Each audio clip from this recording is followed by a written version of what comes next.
Noches, es un gusto estar nuevamente con ustedes y que nos permitan llegar hasta sus hogares. Esta noche vamos a seguir aprendiendo acerca del único y Dios verdadero, Jehová de los ejércitos, el Señor de señores, el Rey de reyes, el Dios de los dioses. Así dice la palabra, yo lo creo y espero que usted también. Para iniciar vamos a orar esta noche y le vamos a pedir a Celina que nos introduzca con una oración. Gracias, Padre, por tu amor, por tu misericordia, por tu bondad. Gracias porque estás con nosotros. Gracias porque este día, Señor, tenemos vida, tuvimos alimento, Padre, y hemos estado bien, Padre. Gracias por tu amor, gracias por todo, Señor. Te pido en el nombre de Jesús que esta noche tu palabra llegue y golpee nuestros corazones y podamos ser hacedores de tu palabra, mi Dios. Te pido por el mundo entero, Señor, que puedan llegar al arrepentimiento, Padre, que todas las personas te puedan conocer, Señor, y que se arrepientan de sus malos caminos, Señor, y perdónanos a nosotros, Padre, nuestros malos pensamientos, Señor, cuando te fallamos. Sabemos que tú eres perfecto y que estás con nosotros, mi Dios, en el nombre de Jesús. Amén. Amén. Bueno, esta noche vamos a continuar viendo la palabra de Dios acerca de Él, características, principios hemos estado viendo, cualidades de Él, su carácter.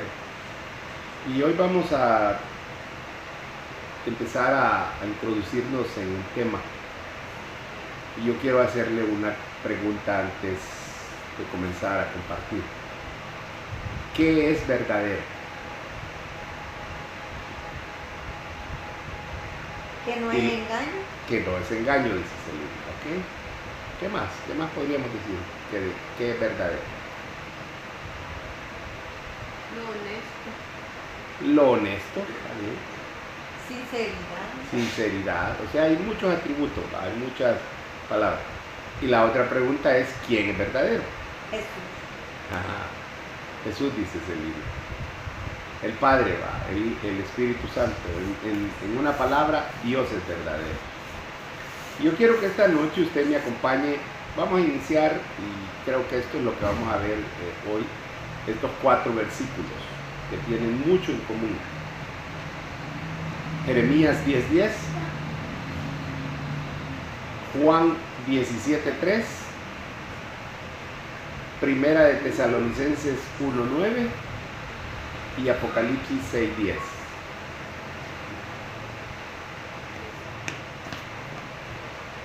Fíjese, uno de ellos es del Antiguo Testamento, que es Jeremías 10:10. Uno es de los Evangelios, Juan 17:3. Y los otros 2 son de las cartas apostólicas. Primera Tesalonicenses, que la escribió el apóstol Pablo, y Apocalipsis, que lo escribió el apóstol Juan. ¿Qué dice la palabra del Señor? Leamos. Lo vamos a leer los 3 así de corrido y después nos vamos a detener en cada uno de ellos. Dice Jeremías 10:10. Pero el Señor es el Dios verdadero. Él es el Dios vivo y el Rey eterno. Ante su enojo tiembla la tierra y las naciones son impotentes ante su indignación.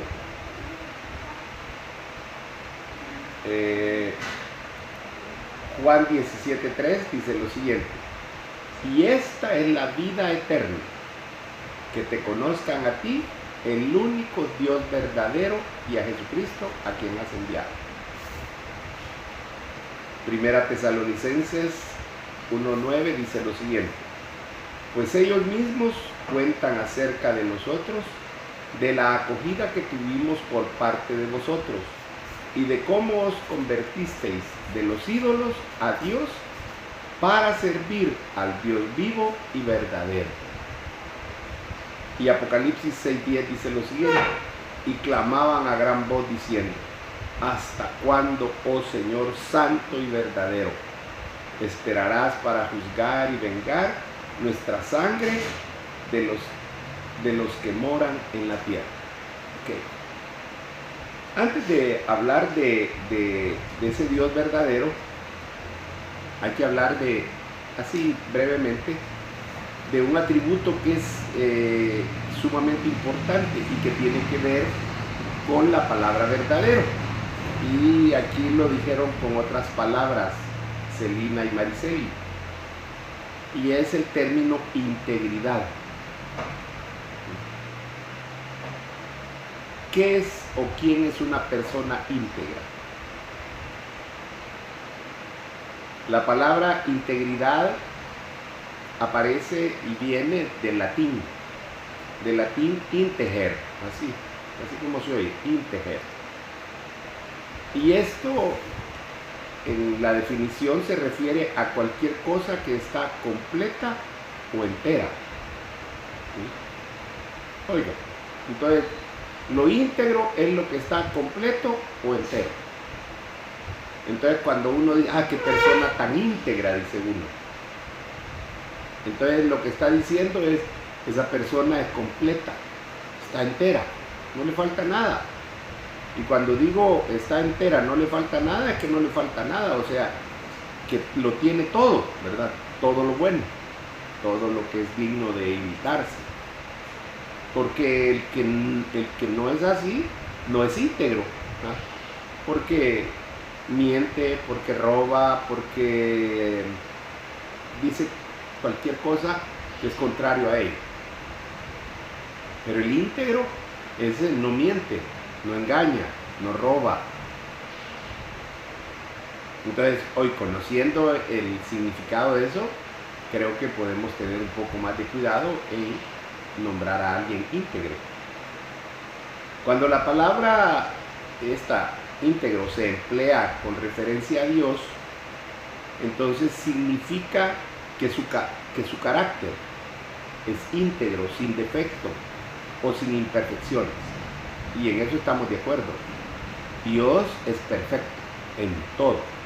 En Dios no hay defecto, por eso dice que en Él no hay sombra de variación, dice la palabra. ¿Por qué? Porque es perfecto. Y dice, no es hombre para mentir, ni hijo de hombre para arrepentirse. ¿Por qué? Porque esas dos cosas son características de un imperfecto. Pero como Él es perfecto, Él no cambia, no hay variación en Él.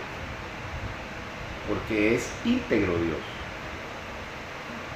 Existen tres palabras para definir o describir la integridad de Dios.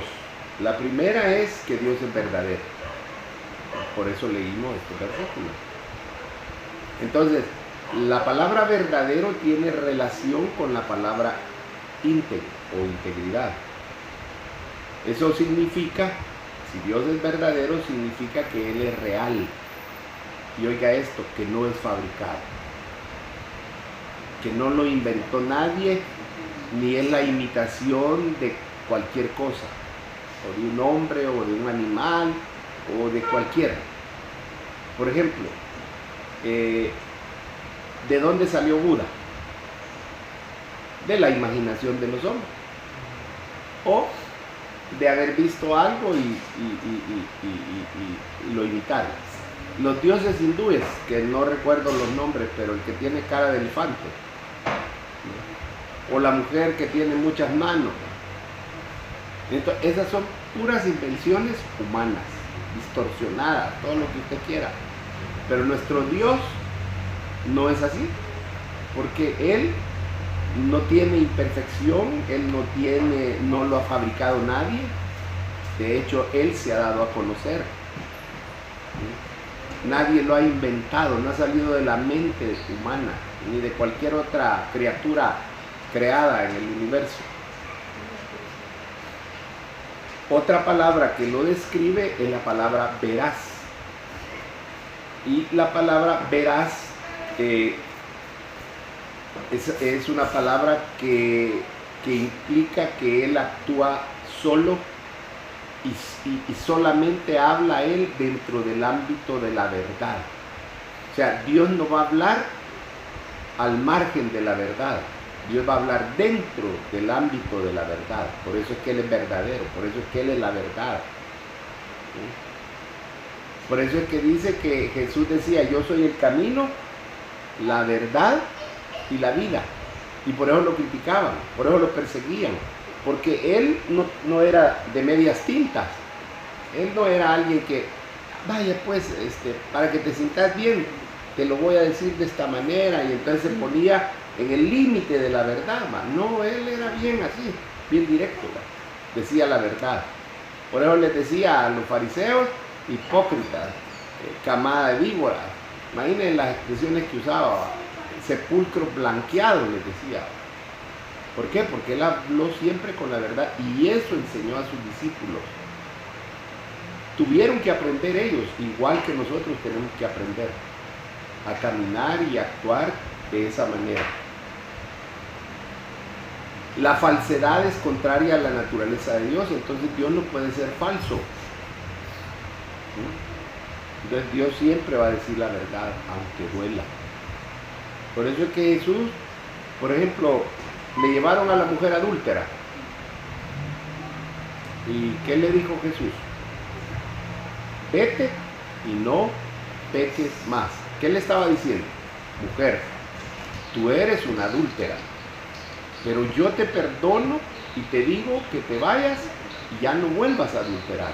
Si lo vemos en un contexto para extender esa frase de Jesús, eso le estaba diciendo Jesús, porque de eso la acusaban, de adulterio. ¿Qué le dijo a la mujer samaritana? Cierto has dicho, el marido que hoy está contigo no es el tuyo, es de otra. 5 has tenido y los 5 te han dejado. Entonces Jesús siempre les hablaba con la verdad. A Pedro le dijo, apártate de mí, Satanás. O sea, él vio a Satanás y le dijo que se apartara. Pero también le estaba diciendo a Pedro de que tuviera cuidado, que no se dejara influenciar por pensamientos pecaminosos. Se lo dijo así. Ya se imagina que a usted o a mí nos hubiera dicho el Señor así como no hubiéramos sentido. ¿Por qué? Porque Él es veraz. Y la tercera palabra que tiene relación con la palabra verdadero es la palabra fiel. Y entonces, con respecto a Dios, esto quiere decir que Él siempre cumple sus promesas. Por eso es fiel. Él prometió estar todos los días de nuestra vida. Pero usted dirá, pero a mí me pasan cosas feas, me llegan enfermedades, me han asaltado, casi me matan. Sí, casi me matan, pero no, está vivo todavía. Casi me muero, sí, pero estamos vivos todavía.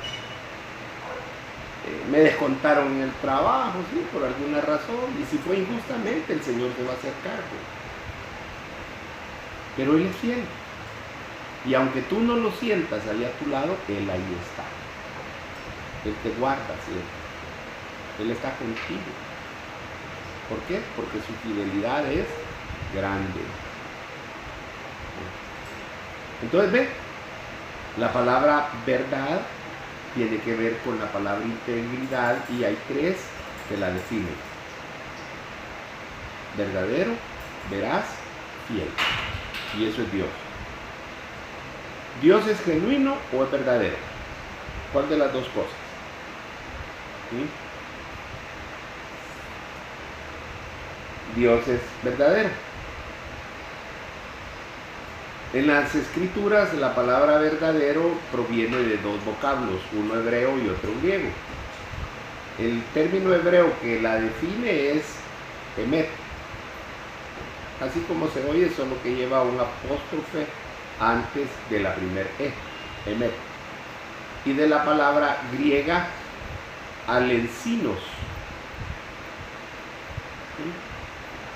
Y entonces estas dos palabras no solamente expresan la veracidad de Dios, sino que también expresan su autenticidad. Entonces Dios es genuino, es auténtico. ¿Sí? Entonces Dios es genuino o real, como usted lo quiera nombrar. ¿Sí? Él existe. No es una imitación, no es una fotocopia. Es el real. ¿Cómo se llama? Cuando un documento es el original, ¿va? ¿Ah? El auténtico, ¿va? El original, el auténtico. Las demás son copias, aunque salgan a color y que se parezcan y todo lo que usted quiera, son fotocopias. Pero el documento original, así como los billetes, ¿va? Hay falsificadores tremendos y usted lo agarra y pareciera auténtico, real, pero póngalo en una máquina y ahí le van a aparecer los defectos. Entonces Dios es así. Lo que pasa es que no nos corresponde a nosotros estar comprobando la autenticidad y la veracidad y lo real y lo genuino de Dios. Hay gente que cuestiona eso, gente ignorante, porque eso es por ignorancia que se cuestiona, que no quieren creer. Cada quien, dicen en el mundo, es libre de creer, de tener la religión que quiera y adorar al Dios que quiera. Pero nosotros, los que hemos conocido la verdad, adoramos al único y Dios verdadero.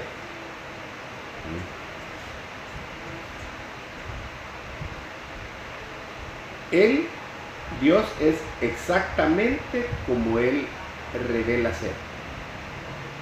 Dios no es diferente, es así como Él se revela. Por ejemplo, hemos visto días atrás, Él es santo. Entonces, ¿cómo se muestra Dios?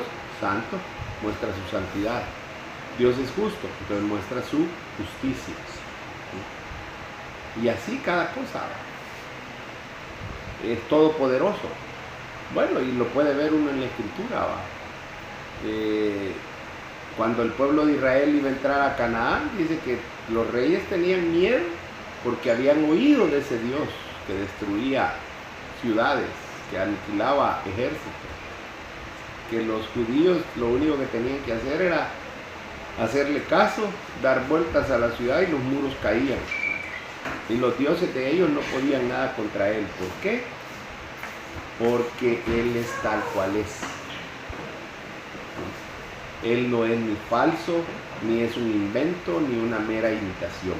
Ya lo habíamos visto esto arriba. Y es el único Dios vivo y verdadero, expresa la palabra. Distinto de los dioses hechos por manos de hombres. Por eso es que cuando Israel estaba al pie del monte, creo que era el monte Horeb, donde se escribieron las... ¿Qué decía leer el Horeb? Bueno, donde se escribieron los mandamientos, las tablas. Es que sí tengo una duda si era otro monte, pero habría que buscarlo en la palabra para no... Le dejo esa tarea, que lo busque. El pueblo empezó a formar o a forjar un ídolo que quisieron que fuera la representación de ese Dios todopoderoso.